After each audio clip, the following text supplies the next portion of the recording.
Welcome to ए के academy class. ए के academy class में फ्रेंड्स आप सभी का स्वागत है। मैं स्वागत करता हूं। फ्रेंड्स, जैसा कि आप सभी को पता है कि अभी वर्तमान समय में रेलवे का एग्ज़ाम चल रहा है, तो उस रेलवे के एग्ज़ाम को लेकर के जो हमारी तैयारी थी जीके जीएस की, वो इस क्लास में आप सभी लोग को करवाई जा रही है। और मैं आप सभी के लिए आज 60 मोस्ट इम्पोर्टेंट क्वेश्चंस लेके आया हूँ और फुल डिस्कशन के साथ। अगर आप इस क्लास में बने रहते हैं तो वो 60 नहीं 60+ क्वेश्चन होंगे और इसमें से कम आप 2 से 3 मार्क्स, आपके 2 मार्क्स पक्के होने वाले हैं। ठीक है, तो इस क्लास में बने रहिए और अगर आप इस क्लास में नए हैं तो क्लास को सब्सक्राइब कर लेंगे और इस वीडियो को ज़्यादा से ज़्यादा अपने दोस्तों के बीच शेयर करेंगे। तो चलिए इस क्लास को स्टार्ट करते हैं बगैर कुछ देरी किए हुए। ये कुछ सूचनाएं हैं जो आप लोग फॉलो कर लीजिएगा। चलिए क्लास को देखते हैं। हमारे क्लास का पहला सवाल। फ्रेंड्स, पहला सवाल आपसे पूछा गया है, अमेरिका को पूर्ण स्वतंत्रता कब मिली थी? आपको बताना है अमेरिका को पूर्ण स्वतंत्रता कब मिली थी, यानी कि अमेरिका पूर्णतः कब स्वतंत्र हो गया था। आप सभी लोग जानते हैं कि अमेरिका और लगभग पूरे देश किसके गुलाम रहे थे? हमारा भारत भी ब्रिटिश का गुलाम था। तो अमेरिका सबसे पहले स्वतंत्र हुआ और वो कब स्वतंत्र हुआ, ये क्वेश्चन आपसे पूछा गया है। जल्दी से बताएंगे। ठीक है, तो यहाँ पे जो हमारा राइट आंसर होगा वो होगा 4 जुलाई 1776। ध्यान में रखेंगे, 4 जुलाई 1776 को अमेरिका, एक मिनट थोड़ा सा, 4 जुलाई 1776 को अमेरिका स्वतंत्र हुआ था। 4 जुलाई 1776 को अमेरिका स्वतंत्र हुआ था। किससे? ब्रिटिश से। ध्यान में रखेंगे इस बात को। और अमेरिका की राजधानी की यदि हम बात करें तो वाशिंगटन डीसी। आप सभी लोग जानते हैं अमेरिका की राजधानी क्या है? Washington DC. ध्यान में रखेंगे इस बात को। और इस स्वतंत्रता में अमेरिका का साथ किसने दिया था? जब अमेरिका स्वतंत्र हुआ था 4 जुलाई 1776 को, तो अमेरिका का साथ स्वतंत्र होने हेतु किस किस देश ने दिया था? तो मैं आपको बता दूं कि स्पेन और फ्रांस। ठीक है, स्पेन और फ्रांस ने अमेरिका का साथ दिया था उसकी ब्रिटिशों से स्वतंत्र होने में। ध्यान में रखेंगे इस बात को भी। और वाशिंगटन डीसी इसकी राजधानी है, आप सभी लोग ध्यान में रखेंगे। और चलते हैं अगले सवाल पे। अगला सवाल आपसे पूछा गया है, विश्व में सर्वप्रथम लिखित संविधान 1789 ईस्वी में लागू हुआ था, किस देश का? मतलब आपको देश का नाम बताना है कि ऐसा कौन सा देश था जिसने विश्व में सबसे पहले, ठीक है, अपने संविधान को लागू करने का काम किया था। यहाँ पे आपको संयुक्त राज्य अमेरिका है, चीन है, जापान है और भारत है। जल्दी से बताएंगे कि सबसे पहले 1789 ईस्वी में किसने अपने देश में संविधान लागू किया था? जल्दी से बताइए। ठीक है, तो यहाँ पे फ्रेंड्स जो हमारा राइट आंसर होगा वो होगा संविधान, ये संयुक्त राज्य अमेरिका। ध्यान में रखेंगे, संयुक्त राज्य अमेरिका, जिसे कि यूएसए भी कहा जाता है, यूएसए ये शॉर्ट में कहा जाता है। और संयुक्त राज्य अमेरिका यहाँ पे हमारा राइट आंसर होगा। राष्ट्रपति के ऊपर महाभियोग, हमारे संविधान में जो राष्ट्रपति का पद है या फिर उपराष्ट्रपति का पद है या फिर राष्ट्रपति के ऊपर जो महाभियोग की प्रक्रिया है, ये सारे हमारे संविधान में कहाँ से लिए गए हैं? तो आप कहेंगे कि अमेरिका के संविधान से लिए गए हैं। इस बात को भी आपको ध्यान में रखना है यहाँ से। तो चलते हैं। और चीन की राजधानी तो आप सभी लोग जानते हैं कि बीजिंग है। अगले सवाल देखते हैं, लुई 16वां के शासनकाल में फ्रांस राज्य क्रांति हुई थी। लुई 16वां के शासनकाल में फ्रांस की राज्य क्रांति हुई थी, कब हुई थी? 1976, 1989 या फिर 2789 या फिर 1699 बीसी। बीसी का मतलब आप सभी लोग जानते हैं फ्रेंड्स, बिफोर जीसस क्रिस्ट। ठीक है, बीसी यहाँ पे नहीं होना चाहिए था। ये जो सारे बीसी हैं, ये बीसी की जगह आपको एडी होना चाहिए था। ठीक है, तो आप जो जितने भी ऑप्शन दिए गए हैं बीसी को हटा करके आप एडी मानेंगे। थोड़ा सा टाइपिंग मिस्टेक है तो इसको इग्नोर करेंगे आप लोग। क्वेश्चन देखिए कि लुई 16वां के शासनकाल में फ्रांस की राज्य क्रांति हुई थी कब? 1976 में, 1989 में, 2700, ये 2789, तो ये तो आपका ऑप्शन होगा ही नहीं होगा क्योंकि 2789 अभी तो आया भी नहीं है। अभी 2022 में ही हैं हम लोग। आप सभी लोग जानते हैं कि आज 2 तारीख है, 2 जनवरी है। और आप सभी को नव वर्ष की बहुत सारी शुभकामनाएं मेरी तरफ से और इस एके अकेडमी क्लास की परिवार की तरफ से भी। ठीक है, तो इसका आंसर कीजिए। चलिए मैं आपको आंसर बता दूं। इसका राइट आंसर होगा 1789 में लुई 14वां के शासनकाल में फ्रांस की क्रांति हुई थी 1789 में, यानी कि 1789, ध्यान में रखेंगे 1789 ईस्वी। ठीक है, चलते हैं अगले सवाल पे और देखते हैं अगला सवाल। और फ्रेंड्स यहाँ पे अगर आपसे लड़ाई की अवधि अगर कह दे कि लुईस ओलामा के शासनकाल में फ्रांस राज्य की जो क्रांति हुई थी उसकी अवधि क्या है, तिथि अगर पूछ दे कब से कब तक, तो आप यहाँ पे यह कह सकते हैं कि 1789 से 99 तक। ठीक है, 1789 से 99 तक ध्यान में रखेंगे, ये तिथि है, इसी के बीच हुई थी फ्रांस की राज्य क्रांति। ठीक है, और कब हुई थी, तो 1789। अगले सवाल पे चलते हैं और अगला सवाल देखते हैं। अगला सवाल आपसे पूछा गया है, नापतोल की दशमलव प्रणाली किसकी देन है? नापतोल की दशमलव प्रणाली फ्रांस, जर्मनी, अमेरिका या फिर कनाडा की? जल्दी से बताएंगे, नापतोल की दशमलव प्रणाली किसकी देन है? फ्रांस की राजधानी फ्रांस की है, यहाँ पे हमारा option number A right answer होगा, फ्रांस की। नापतोल की दशमलव प्रणाली फ्रांस की देन है, यानी कि option number A right answer होगा। और चलते हैं अगले सवाल पे। अगला सवाल है, लिटिल कारपोरल के नाम से किसे जाना जाता है? लिटिल कारपोरल के नाम से किसे जाना जाता है? Vasco D gamma, Napoleon, carnelian या फिर इनमें से कोई नहीं? जल्दी से बताएंगे, ये लिटिल कारपोरल के नाम से किसे जाना जाता है? ओके, तो यहाँ पे हमारा राइट आंसर होगा नेपोलियन को कहा जाता है, यानी कि लिटिल कारपोरल। नेपोलियन को लिटिल कारपोरल इस वजह से कहा जाता है क्योंकि उसकी नेपोलियन की हाइट छोटी थी। ठीक है, लेकिन जो नेपोलियन था वो काफ़ी अच्छा शासक हुआ करता था, मतलब उसका शासन प्रशासन बहुत कठिन था। ठीक है, ध्यान में रखेंगे, लिटिल कारपोरल किस लिए कहा जाता था? क्योंकि वो हाइट में नेपोलियन छोटा था, उम्र में नहीं कद में छोटा था, इसीलिए इसे लिटिल कारपोरल की उपाधि, ये उपनाम से भी हम जानते हैं। दास कैपिटल पुस्तक के लेखक कौन है? आपको बताना है, महात्मा गांधी, अब्दुल कलाम आजाद, सुभाष चंद्र बोस या फिर कार्ल मार्क्स? दास कैपिटल के लेखक कौन है? जल्द से बताएंगे।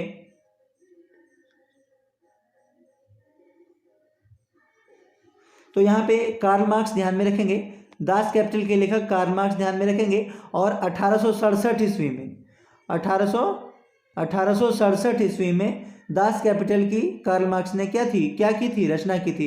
इस पुस्तक में क्या है, दास कैपिटल में ऐसा क्या है जो हम लोग पढ़ते हैं? तो इसमें मजदूरों के शोषण मुक्त करने हेतु इसके उपाय इसमें दास कैपिटल में लिखे गए हैं, और इसके रचयिता जो हैं ये कार्ल मार्क्स हैं, और इसकी रचना 1867 में की गई थी। चलते हैं हमारे स्क्रीन के अगले सवाल पे। और अगला सवाल आपसे पूछा गया, आधुनिक रूस का निर्माता किसे कहा जाता है? आधुनिक रूस का निर्माता किसे कहा जाता है? गैरीबाल्डी, स्टालिन, कार्ल मार्क्स या फिर नेपोलियन? जल्द से बताएंगे, आधुनिक रूस का निर्माता किसे कहा जाता है? तो जोसेफ स्टालिन ध्यान में रखेंगे, जोसेफ स्टालिन, यानी कि ऑप्शन नंबर बी हमारा राइट आंसर है। आधुनिक रूस का निर्माता जोसेफ स्टालिन को कहा जाता है। और चलते हैं अगले सवाल पे। अगला सवाल आपसे पूछा गया है, सर्वप्रथम औद्योगिक क्रांति की शुरुआत इंग्लैंड में हुई थी किस उद्योग से? यानी कि आपको उस उद्योग का नाम बताना है कि औद्योगिक क्रांति की शुरुआत तो सबसे पहले इंग्लैंड में हुई, लेकिन किस उद्योग से हुई थी? इस उद्योग का नाम आपको बताना है। नमक उद्योग, वस्त्र उद्योग, सूती वस्त्र उद्योग या फिर सीमेंट उद्योग? जल्दी से बताएंगे कि इसका राइट आंसर क्या होगा। सर्वप्रथम औद्योगिक क्रांति की शुरुआत किस वस्त्र से हुई थी?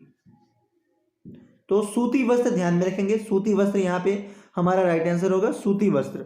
ध्यान में रखेंगे इस बात को कि सूती वस्त्र उद्योग ने सर्वप्रथम इंग्लैंड से औद्योगिक क्रांति की शुरुआत हुई, और उद्योग का नाम पूछे तो सूती वस्त्र उद्योग ध्यान में रखेंगे।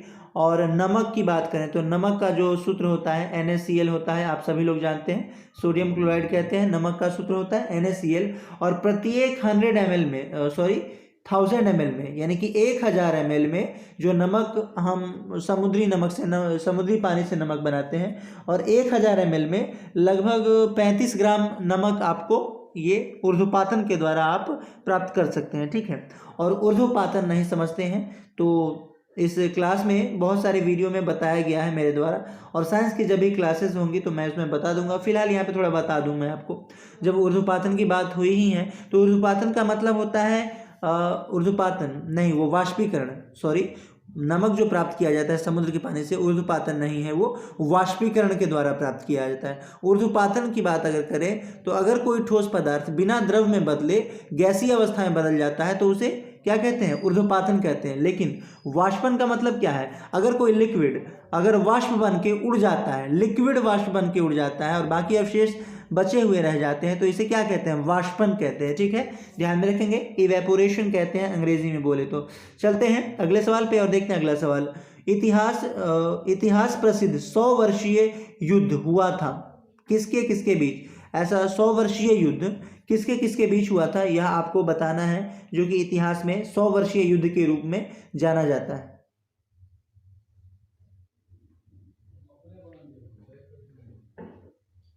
ठीक है, तो यहाँ पे 1337 से 1453 में, ध्यान में रखेंगे 1337 से 1337 से 1453। ठीक है, ध्यान में रखेंगे ये पूरी तिथि 1337 से 1453 इतिहास प्रसिद्ध 100 वर्षीय युद्ध के रूप में जाना जाता है। तो यह जो तिथि आपसे अगर तिथि पूछ दे तो 1337 से 1453 ध्यान में रखेंगे। और यह ब्रिटेन, ये लुई यहाँ पे ब्रिटेन की बात करें, इंग्लैंड नहीं। 100 वर्षीय युद्ध 1337 से 1453 में हुआ था, जिसमें फ्रांस का लुई वंश, फ्रांस का इंग्लैंड के साथ हुआ था। एक मिनट, इस क्वेश्चन में थोड़ा सा ऑप्शन का एरर है। ठीक है, इस क्वेश्चन को हम लोग अगले दिन देख लेंगे।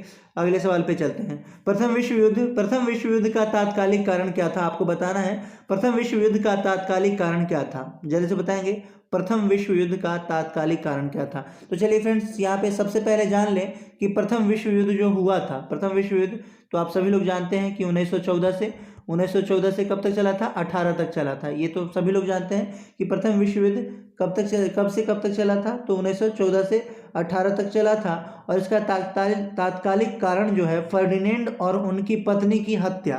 ठीक है, फर्डिनेंड और उनकी पत्नी की हत्या, यानी ऑस्ट्रेलिया के राजकुमार फर्डिनेंड की हत्या होने की वजह से यह प्रथम विश्व युद्ध जो है मतलब चालू हुआ था, प्रारंभ हुआ था, ऐसा माना जा सकता है। ठीक है, तो यहाँ पे हमारा राइट आंसर होगा option number A right answer है।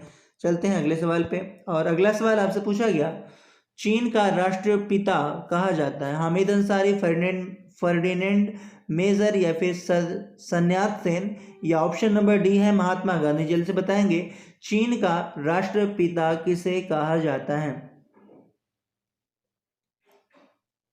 तो ठीक है, यहाँ पे जो हमारा राइट आंसर होगा वो होगा ये सन्यात सेन, यानी कि ऑप्शन नंबर सी हमारा राइट आंसर है। सन्यात सेन को चीन का राष्ट्रपिता कहा जाता है। सन्यात सेन की यदि हम बात करें तो सन्यात सेन जो है ये राष्ट्रपति एवं जन्मदाता, चीन के प्रथम राष्ट्रपति एवं जन्मदाता के रूप में जाने जाते हैं सन्यात सेन। ठीक है, इस वजह से चीन का राष्ट्रपिता इन्हें कहा जाता है। ठीक है, चलते हैं अगले सवाल पे और देखते हैं हमारे क्लास का अगला सवाल। अगला सवाल आपकी स्क्रीन पे है, यूरोप का मरीज कहा जाता है किसे? ब्राजील, इटली, तुर्की या पोलैंड को यूरोप का मरीज किसे कहा जाता है? तो ठीक है, यहाँ पे जो हमारा राइट आंसर होगा वो तुर्की को यूरोप का मरीज कहा जाता है, यानी कि तुर्की यहाँ पे राइट आंसर होगा। फ्रेंड्स, आप लोग अगर जानते हैं तो जल्दी से बताएंगे तुर्की किस महादेश में स्थित है? देश नहीं, किस महादेश में स्थित है? अगर आप इसका आंसर जानते हैं तो कमेंट बॉक्स में ज़रूर लिखेंगे आपका आंसर। यह ज़रूरी नहीं कि आप जानते ही हो, आप कहीं से भी देख करके भी लिखें, लेकिन लिखें ज़रूर, क्योंकि अगर आप देख करके भी अगर एक बार बता देते हैं, इसका आंसर कमेंट बॉक्स में लिखते हैं, तो इस वजह से आपका एक बार रिवीजन भी हो जाता है। ठीक है, तो ध्यान में रखेंगे, इसका आंसर आपको करना है कि तुर्की किस महादेश में स्थित है। ओके, तो चलते हैं हमारे स्क्रीन के अगले सवाल पे। अगला सवाल आपसे पूछा गया है, मेरा संघर्ष, यानी कि मेरा संघर्ष किसकी आत्मकथा है? महात्मा गांधी, सुभाष चंद्र बोस, रविन्द्रनाथ टैगोर या फिर हिटलर? मेरा संघर्ष किसकी आत्मकथा है? जल्द से बताएंगे मेरा संघर्ष किसकी आत्मकथा है। तो यहाँ पे जो हमारा राइट आंसर होगा हिटलर का। ध्यान में रखेंगे हिटलर, और हिटलर का पूरा नाम था एडोल्फ हिटलर। आपसे अगर पूरा नाम पूछा जाए तो आप एडोल्फ हिटलर कह सकते हैं। हिटलर जर्मनी का शासक हुआ करता था, ठीक है, ध्यान में रखेंगे इस बात को भी कि हिटलर क्या था, जर्मनी का शासक हुआ करता था। सुभाष चंद्र बोस यहाँ पे ऑप्शन नंबर बी दिया गया है। तो सुभाष चंद्र बोस की बात करें तो यह जापान की सहायता से इन्होंने आज़ाद हिंद फौज की स्थापना की थी सुभाष चंद्र बोस ने, और इन्हीं का नारा था जय हिंद। की बात करें तो जय हिंद जो नारा है सुभाष चंद्र बोस ने ही दिया है, और तुम मुझे खून दो मैं तुम्हें आज़ादी दूंगा, इस प्रकार का नारा भी सुभाष चंद्र बोस का ही था, ठीक है। और महात्मा गांधी की बात करें तो महात्मा गांधी को सुभाष चंद्र बोस ने राष्ट्रपिता कह करके संबोधित किया था। यह बात भी आप लोग सभी लोग जानते हैं रेडियो प्रसारण के माध्यम से, ठीक है। और चलते हैं, देखते हैं अगला सवाल। अगला सवाल आपसे पूछा गया है द्वितीय विश्व युद्ध का तात्कालिक कारण। द्वितीय विश्व युद्ध की अगर हम बात करते हैं तो द्वितीय विश्व युद्ध 1939 से 45 तक चली थी। ये आप सभी लोग जानते हैं, और जो नहीं जानते हैं ध्यान रखेंगे। आपसे यह भी पूछा जा सकता है क्वेश्चन कि द्वितीय विश्व युद्ध कब से कब तक चला था। तो यहाँ पे हेजिटेशन नहीं करना है, आपको बता देना है कि 1939 से 45 तक चला था द्वितीय विश्व युद्ध। यहाँ पे आपसे पूछा गया है कि द्वितीय विश्व युद्ध का तात्कालिक कारण क्या था। तो मैं आपको बता दूं कि आर्थिक मंदी और वर्साय की संधि और आर्थिक मंदी, जर्मनी का पोलैंड पर आक्रमण, ये सारी बातें थी। तो जर्मनी का पोलैंड पर आक्रमण ध्यान में रखेंगे, यहाँ पे जर्मनी का पोलैंड पर हमला दिया गया है। और अगर ये नहीं रहे तो आप यहाँ से यह भी ध्यान में रख सकते हैं कि आर्थिक मंदी की वजह से भी हुआ था और वर्साय की संधि की वजह से भी हुआ था, ठीक है। तो चलते हैं अगले सवाल पे और देखते हैं अगला सवाल। अगला सवाल आपसे पूछा गया म्यूनिख पैक्ट कब हुआ था, या म्यूनिख समझौता कब हुआ था, यह आपको बताना है। और फ्रेंड्स यहाँ पे भी BC है, इस BC को AD कर लीजिए, टाइपिंग मिस्टेक है, ठीक है, AD। आप इस मिस्टेक पे मत जाइए। जो गलतियां जहाँ पे भी हुई हैं, जो मिस्टेक है टाइपिंग मिस्टेक, मैं वो आपको सही करवा दे रहा हूँ। और वैसे ये मायने नहीं रखता, अगर आपको ये क्लास पसंद आती है तो जो भी है क्वेश्चन, क्योंकि क्वेश्चन मैंने ही क्रिएट किया है आपको परीक्षा के दृष्टिकोण से जो इम्पोर्टेंट है उसके लिए। तो इसके लिए आपको ये नहीं सोचना कि यहाँ पे मिस्टेक हो रहा है या ज़्यादा मिस्टेक है। तो जो मिस्टेक है मैं आपको वो सही करवा दे रहा हूँ, ठीक है। तो इसके लिए कोई मैटर नहीं है। म्यूनिख पैक्ट कब हुआ था, आपका आंसर जल्द से आना चाहिए, ठीक है। म्यूनिख पैक्ट, और AD तो सभी लोग जानते हैं, ईस्वी को हम AD कहते हैं। एनो डोमिनी इसका फुल फॉर्म होता है, और एनो डोमिनी फुल फॉर्म होता है। बताना है आपको म्यूनिख पैक्ट कब हुआ था, जल्दी से बताइए म्यूनिख पैक्ट कब हुआ था। तो 30 सितंबर, ध्यान में रखेंगे, 1938। 30 सितंबर 1938 में, 30 सितंबर 1938 में, यहाँ पे ऑप्शन है, ऑप्शन नंबर ए में है 30 सितंबर, ध्यान में रखेंगे 30 सितंबर 1938 में म्यूनिख पैक्ट या म्यूनिख समझौता इसे कहा जाता है, ध्यान में रखेंगे। तो वो हुआ था 30 सितंबर 1938, AD या फिर ईस्वी कह सकते हैं, ठीक है। चलते हैं अगले सवाल पे और देखते हैं हमारे क्लास का अगला सवाल। धन निकास का सिद्धांत प्रतिपादित किया था किसने। धन निकास का सिद्धांत किसके द्वारा दिया गया था। तो जल्दी से आंसर कीजिए इसका, धन निकास का सिद्धांत किसके द्वारा दिया गया था। दादा भाई नेहरू जी यहाँ पे हमारा राइट आंसर होगा, दादा भाई नेहरू जी, ठीक है, ध्यान में रखेंगे। ऑप्शन नंबर ए हमारा राइट आंसर है, दादा भाई नेहरू जी ये ने धन निकास का सिद्धांत दिया था, ठीक है। यहाँ पे अगर मैं आपको बताऊं कि महात्मा गांधी की बात अगर करें तो महात्मा गांधी को यहाँ पे एक बात और ध्यान में रखना है कि महात्मा गांधी को अर्धनग्न फकीर विंस्टन चर्चिल ने कहा था। इसको भी ध्यान में रखेंगे कि महात्मा गांधी को विंस्टन चर्चिल ने अर्धनग्न फकीर या आधा नंगा फकीर कहा था। इनके वस्त्र को देख करके कि एक ही धोती में इन्होंने पूरे अपने शरीर को ढक रखा था, और इस तरह से इनके पहनावे को देख करके विंस्टन चर्चिल ने इन्हें अर्धनग्न फकीर तक कह दिया था, ठीक है। तो ध्यान में रखेंगे। फिलहाल इस क्वेश्चन का जो राइट आंसर होगा वो होगा option number A right answer, ठीक है। चलते हैं अगले सवाल पे और देखते हैं हमारे क्लास का अगला सवाल। अगला सवाल आपसे पूछा गया है स्वतंत्र भारत के झंडे को डिजाइन किया था किसने। स्वतंत्र भारत के झंडे को किसने डिजाइन किया था, जल्दी से बताएंगे। मैडम भिखाजी कामा, पिंगली वेंकैया, या फिर मोहम्मद सातुल्ला या KT शाह, जल्दी से बताएंगे। स्वतंत्र भारत के झंडे को डिजाइन तैयार किया था किसने।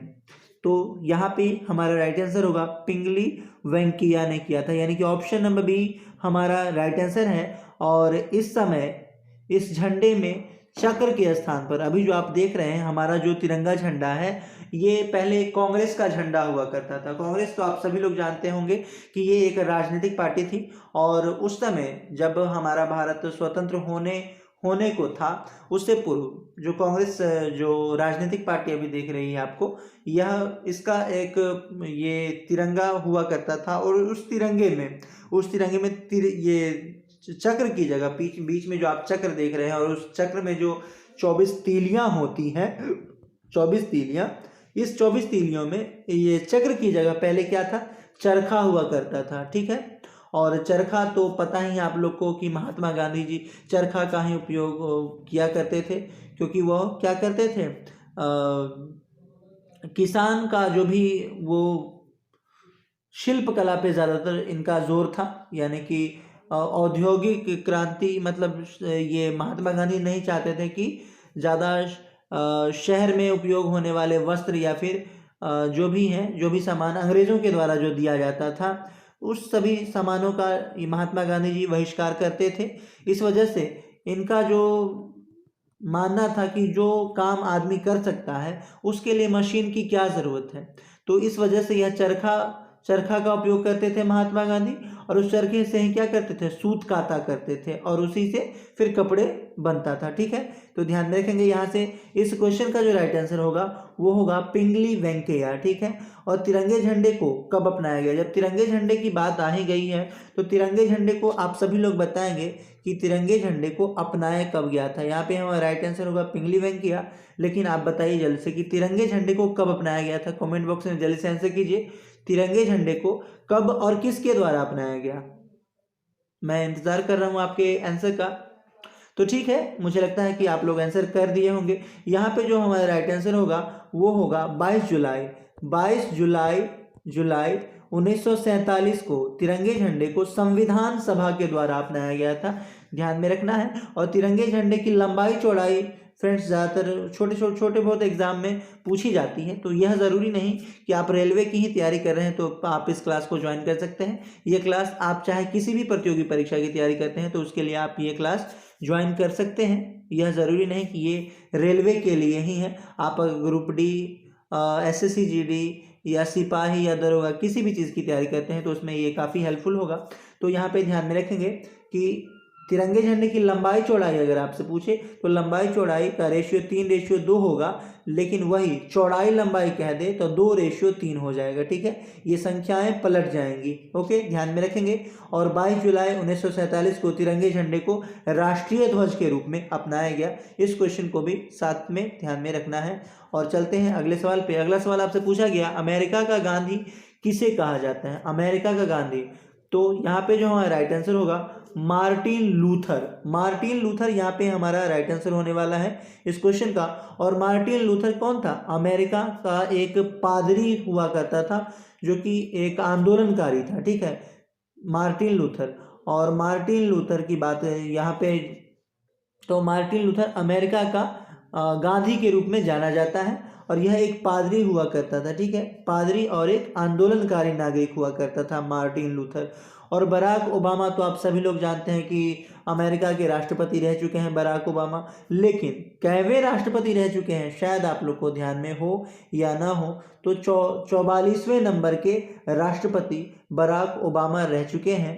ठीक है, यहाँ से ध्यान में रखेंगे। और चलते हैं अगले सवाल पे। अगला सवाल आपसे पूछा गया है, सिंधु सभ्यता में सोना तथा चांदी आयात किया जाता था कहाँ से। फ्रेंड्स, ये क्वेश्चन आपके दरोगा में पूछा गया है। ठीक है, यूपीएसआई और यूपीएसआई का तो नहीं पता, लेकिन बिहार दरोगा में पूछा गया है, इसलिए इसको वीवीआई क्वेश्चन में हम रख सकते हैं। वीवीआई क्वेश्चन हो सकता है कि आपका रेलवे में यह पूछ दे। ठीक है, तो ध्यान में रखेंगे सिंधु सभ्यता में सोना तथा चांदी कहाँ से आयात किया जाता था, तो जल्दी से बताएंगे। अफगानिस्तान एवं ईरान यहाँ पे हमारा राइट आंसर होगा। अफगानिस्तान एवं ईरान यानी ऑप्शन नंबर बी हमारा राइट आंसर है। और सिंधु सभ्यता की खोज की बात करें तो सिंधु सभ्यता की खोज 1921 में हुई थी। किसने की थी? अगर आप जानते हैं तो कमेंट बॉक्स में आंसर ज़रूर लिखेंगे, क्योंकि ये सवाल बहुत ही इजी है कि सिंधु सभ्यता की खोज किसने की थी। मैंने बहुत बार अपनी वीडियो में इस बात के लिए चर्चा भी किया है, तो यहाँ पे टाइम बर्बाद नहीं करना है। अगला सवाल है, ऋग्वैदिक कालीन वनस्पति के देवता कौन थे? ऋग्वैदिक काल में वनस्पति के देवता के रूप में कौन जाने जाते थे? सूर्य, वरुण या इंद्र देवता या ब्राह्मण देवता? जल्दी से बताएंगे कि ऋग्वैदिक काल में वनस्पति के देवता कौन थे? तो सोम देवता थे। ठीक है, ध्यान में रखेंगे। ऋग्वैदिक काल में दास प्रथा का प्रचलन था, यह भी ध्यान में रखना है। और वनस्पति का देवता सोम को माना गया था। ठीक है, तो सोम यहाँ से ध्यान में रखेंगे। ऋग्वैदिक काल में जो वनस्पति के देवता थे वह कौन थे? सोम थे। और ऋग्वैदिक काल की यदि हम बात करते हैं तो ऋग्वैदिक काल में दास प्रथा का प्रचलन था। ठीक है, ऋग्वैदिक कालीन समाज 3 वर्णों में विभक्त था, ब्राह्मण, क्षत्रिय, वैश्य और शूद्र। इन सारी बातों को भी ध्यान में रखना है आपको। और अगले सवाल पे आते हैं। अगला सवाल देखते हैं। अगला सवाल आपसे पूछा गया है, सैंधवकालीन समाज था मंत्री प्रधान। मंत्री प्रधान नहीं होगा, और चलिए कोई बात नहीं, मंत्री प्रधान नहीं है, यहाँ पे मातृ प्रधान होता, मातृ प्रधान। ठीक है, सैंधवकालीन सभ्यता जो थी वो पितृ प्रधान थी, मातृ प्रधान थी, या फिर दोनों थी? जल्दी से बताएंगे। सैंधवकालीन समाज तो यह जो थी मातृ प्रधान थी, यानी कि ऑप्शन नंबर ए ही हमारा राइट आंसर होगा, यानी कि मातृ प्रधान थी। ठीक है, यानी कि इस समाज सैंधवकालीन जो समाज था वहाँ पे माताओं का उतना ही रिस्पेक्ट था, जो अभी वर्तमान समय में तो उतना नहीं देखने को मिलता है, लेकिन यहाँ पे माताओं को भी क्या था? मातृ प्रधान समाज के रूप में जाना जाता था। ठीक है, और चलते हैं हमारे क्लास के अगले सवाल में। और अगला सवाल आपसे पूछा गया है, आर्यों की भाषा थी, आर्यों की भाषा कौन थी? संस्कृत, अरबी, मैथिली या ब्राह्मणी? जल्द से बताएंगे, आर्यों की भाषा क्या थी? आर्यों की भाषा जो थी वह संस्कृत थी। ध्यान में रखेंगे, संस्कृत। और संस्कृत की यदि हम बात करते हैं तो संस्कृत किस लिपि में लिखी जाती है? जल्दी से आंसर कीजिए, संस्कृत किस लिपि में लिखी जाती है? ये बहुत ही इजी सवाल है बच्चों वाला, आपको कमेंट करना है, संस्कृत किस लिपि में लिखी जाती है? तो यहाँ पे जो हमारा राइट आंसर होगा वो होगा संस्कृत ब्राह्मणी लिपि में लिखी जाती है। ये जो संस्कृत है वो ब्राह्मणी लिपि में लिखी जाती है। और अंग्रेजी की बात करें तो रोमन लिपि में लिखी जाती है। और हिंदी किस लिपि में लिखी जाती है? आपको कमेंट करना है। ठीक है, चलते हैं हमारे क्लास के अगले सवाल पे। और अगला सवाल आपसे पूछा गया है, चावल के दाने के अवशेष कहाँ से मिले हैं? कालीबंगा, लोथल एवं रंगपुर या फिर लोथल एवं रोपड़? जल्दी से बताएंगे कि चावल के दाने के अवशेष कहाँ से मिले हैं? तो लोथल एवं रंगपुर यहाँ पे हमारा राइट आंसर होगा। लोथल एवं रंगपुर से चावल के दाने के अवशेष प्राप्त हुए हैं, यानी कि कहने का मतलब कि धान की खेती करने का अवशेष कहाँ से मिले हैं? तो ये लोथल से मिले हैं। फ्रेंड्स, आप लोग अगर जानते हैं कि लोथल कहाँ है तो कमेंट में ज़रूर आंसर करेंगे कि लोथल किस जगह में स्थित है। और अगर नहीं जानते हैं तो यह भी ज़रूर कमेंट करेंगे कि इसका राइट आंसर क्या होगा। इसके लिए आप लोग कमेंट जरूर करेंगे। और सभी लोग अपनी उपस्थिति के तौर पे क्लास में एक बार जय हिंद जरूर लिखेंगे। और चलते हैं अगले सवाल पे। अगला सवाल आपकी स्क्रीन पे है, जूते हुए खेत का प्रमाण कहाँ से मिला है? यानी कि खेत का जूता हुआ का प्रमाण कहाँ से मिला है? कालीबंगा, लोथल, रोपड़ या रंगपुर? जल्द से बताएंगे कि इसका राइट आंसर क्या होगा। फ्रेंड्स, इसके साथ यह भी जोड़ा हुआ हो सकता है कि आपको मिल जाए कि जुते हुए खेत एवं ईंट पर कलाकृति, यानी कि ईंट पर आकृतियों, किसी जानवर का या आदमी का आकृति बना हुआ, वह कहाँ से मिला है? तो यहाँ पे मैं आपको बता दूं कि यह प्रमाण राजस्थान के कालीबंगा से मिला है। ठीक है, कालीबंगा कहाँ है? राजस्थान। ठीक है, और चलते हैं अगले सवाल पे। और बता दूं कि यहाँ पे रोपड़ दिया गया है। रोपड़ की बात करें तो चावल, यहाँ पे रंगपुर से चावल के अवशेष मिले हैं। अभी अभी जस्ट हमने देखा कि कहाँ से था? लोथल एवं रंगपुर। हाँ, रंगपुर से चावल के अवशेष मिले हैं। ठीक है, चलते हैं अगले सवाल पे और देखते हैं अगला सवाल। आग का आविष्कार हुआ था, किस काल में हुआ था आग का आविष्कार? आपको बताना है। नवपाषाण काल, पूरा पाषाण काल, मध्य पाषाण काल या फिर इनमें से कोई नहीं, इसमें से कोई काल नहीं। जल्द से बताएंगे कि आग का आविष्कार किस काल में हुआ था। तो ठीक है, यहाँ पे जो हमारा राइट आंसर होगा वो होगा, आग का जो आविष्कार हुआ था वो पूरा पाषाण काल में हुआ था, यानी कि ऑप्शन में भी हमारा राइट आंसर है। आग का जो आविष्कार हुआ था वह पूरा पाषाण काल में हुआ था। लोगों ने क्या किया, पत्थर को एक दूसरे से टकराया और देखा कि इस पत्थर को टकराने से आग निकलती है, और उसी उसी काल को हम किस काल में रखते हैं, पूरा पाषाण काल में। अगर हम नवपाषाण काल की बात करें तो नवपाषाण काल मतलब नया युग। कहने का मतलब मानव ने क्या किया, थोड़ा सा और डेवलप किया अपने आप को। उन्होंने क्या किया, एक अस्थाई निवास करना एक जगह पे। पहले क्या था, मानव एक जगह से दूसरी जगह, आज यहाँ तो कल वहाँ, मतलब एक जानवर की तरह अपना जीवन व्यतीत करता था। लेकिन नवपाषाण काल में क्या होता है कि मानव अपना जो घर है वह अस्थाई रूप से बना करके रहना प्रारंभ कर देता है, ठीक है, और खाने के लिए बर्तन वगैरह का भी उपयोग करता है, ठीक है। तो चलते हैं अगले सवाल पे और देखते हैं हमारे क्लास का अगला सवाल। अगला सवाल आपसे पूछा गया, कांग्रेस के प्रथम मुस्लिम अध्यक्ष कौन थे? लियाकत अली, मोहम्मद अली, खान अब्दुल गफ्फार खान या बदरुद्दीन तैयबी? जल्दी से बताएंगे कांग्रेस के प्रथम मुस्लिम अध्यक्ष कौन हुए। फ्रेंड्स यहाँ पे कांग्रेस की बात हुई है, तो चलिए इसका आंसर पहले आप लोग कीजिए कि इसका राइट आंसर क्या होगा। तो ठीक है, यहाँ पे जो बदरुद्दीन तैयब जी हैं यही हमारा राइट आंसर है। कांग्रेस के प्रथम मुस्लिम अध्यक्ष की बात करें तो बदरुद्दीन तैयब जी यहाँ पे राइट आंसर होगा। और कांग्रेस जो कि राजनीतिक पार्टी है, अभी मैंने बताया है कि कांग्रेस की स्थापना आप बताएंगे, चलिए मैं बता देता हूँ। कांग्रेस की स्थापना 28 दिसंबर 1885 को हुई थी। 28 दिसंबर 1885 को कांग्रेस की स्थापना हुई थी। आप सभी लोग जानते होंगे इसका आंसर, और ये 28 दिसंबर 1885 को कांग्रेस की स्थापना हुई थी। लेकिन इस कांग्रेस की जब स्थापना हुई थी उस समय कितने सदस्य मौजूद थे इस कांग्रेस के सदस्य के रूप में? तो 72 प्रतिनिधि, 72 सदस्य जो थे कांग्रेस की स्थापना के समय इसमें मौजूद थे। और इसकी जब स्थापना हुई थी इस समय अध्यक्ष कौन थे इसके, तो सॉरी इसके संस्थापक, पहले इसको संस्थापक की बात करें तो संस्थापक ए.ओ. ह्यूम को माना जाता है। ए.ओ. ह्यूम, ठीक है, कांग्रेस के जो संस्थापक के रूप में माना जाता है वो ए.ओ. ह्यूम को माना जाता है। ए.ओ. ह्यूम कांग्रेस के संस्थापक। और कांग्रेस के जो अध्यक्ष हुए थे पहले वो व्योमेश चंद्र बनर्जी हुए थे। आपको इन सारी बातों को ध्यान में रखना है कि कांग्रेस की स्थापना 28 दिसंबर 1885 को हुई थी, और उसके बाद ए.ओ. ह्यूम ने कांग्रेस की स्थापना की थी। और बात करें कि कांग्रेस के प्रथम अध्यक्ष की तो व्योमेश चंद्र बनर्जी कांग्रेस के प्रथम अध्यक्ष हुए। और मुस्लिम अध्यक्ष की बात करें तो बदरुद्दीन तैयब जी क्या थे, प्रथम मुस्लिम अध्यक्ष हुए। चलते हैं अगले सवाल पे और देखते हैं अगला सवाल। अगला सवाल है, तात्या टोपे का वास्तविक नाम क्या था? नानाजी देशमुख, आत्माराम पांडुरंग, रामचंद्र पांडुरंग या फिर रितेश देशमुख? जल्द से बताएंगे इसका राइट आंसर क्या होगा। फ्रेंड्स अगर आपको क्लास पसंद आती है तो क्लास को लाइक ज़रूर करेंगे। इससे क्या होगा कि और बेहतर मुझे लगा कि आप लोग को जो मैंने वीडियो प्रोवाइड किया है वो आप लोग को समझ में आ रहा है, और मैं कोशिश करूंगा इससे और ज़्यादा बेहतर आपको देने की, ठीक है। तो यहाँ पे तात्या टोपे का वास्तविक नाम क्या था ये आपको बताना है। तात्या टोपे का वास्तविक नाम क्या था? तो रामचंद्र पांडुरंग यहाँ पे हमारा राइट आंसर होगा। रामचंद्र पांडुरंग यहाँ पे राइट आंसर होगा, option number C, Ramchandra Pandurang. Ramchandra Pandurang की बात करें तो 1814 बीसी में इनका जन्म हुआ था, रामचंद्र पांडुरंग का। और आत्माराम जो ऑप्शन में दिया गया है यहाँ पे देख रहे हैं आप लोग, आत्माराम, ये आत्माराम की बात करें तो ये जो आत्माराम है इन्होंने ही क्या किया, ये एक समाज सुधारक थे और इन्होंने प्रार्थना समाज की स्थापना की थी, ठीक है। प्रार्थना समाज की इन्होंने स्थापना की थी। किन्होंने?